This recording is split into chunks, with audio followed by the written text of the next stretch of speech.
তীব্র দাবদাহের মধ্যে আদিবাসী অধ্যুষিত এলাকা পরিদর্শনে ভিডিও। গ্রামবাসীদের সমস্যার কথা শুনতে নতুন কর্মসূচি, পাড়ায় পাড়ায় ভিডিও। শুক্রবার কাকসার মলানদিঘি বিদবিহার গ্রাম পঞ্চায়েত এলাকা পরিদর্শন করেন প্রশাসনিক আধিকারিকেরা। গ্রামবাসী সোনামণি সোরেন বলেন, এদিন ভিডিও পর্ণাদে তাদের এলাকা পরিদর্শন করেন এবং তাদের সমস্যার কথা শোনেন ও সমাধানের আশ্বাস দেন। আমাদের এখানে কি কি সমস্যা আছে, প্রবলেম আছে, সেসব ব্যাপারে জিজ্ঞেস করছি। ভালো লাগছে, অনেক ভালো লাগছে।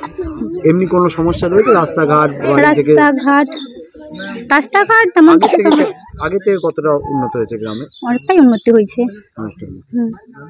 কি বলবেন, যে কটা সমস্যা রয়েছে আগামী দিনে সেগুলো ঠিক করে? হ্যাঁ, আমরা সব বললাম দিয়ে বলছি আমি দেখছি, সব ব্যবস্থা করার চেষ্টা করব।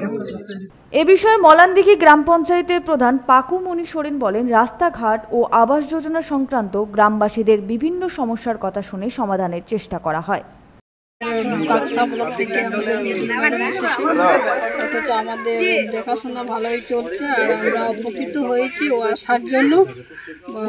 আমরা যাতে ওদের ভালো চলতে পারি সেভাবে আমরা চেষ্টা করছি, কোনো সমস্যা ওদের না হয়, তো জলের কোনো সমস্যা না হয় বা রাস্তাঘাট যে কোনো সমস্যায় আমরা ওদেরকে ভালো ব্যবহার নিয়ে আনতে পারি।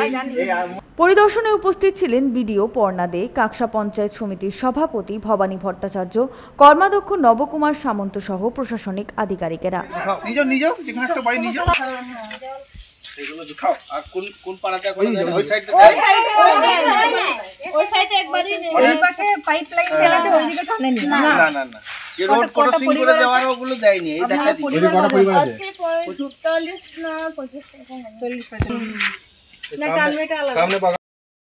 সনাতন গড়াই, 99 নিউজ বাংলা, কাকসা।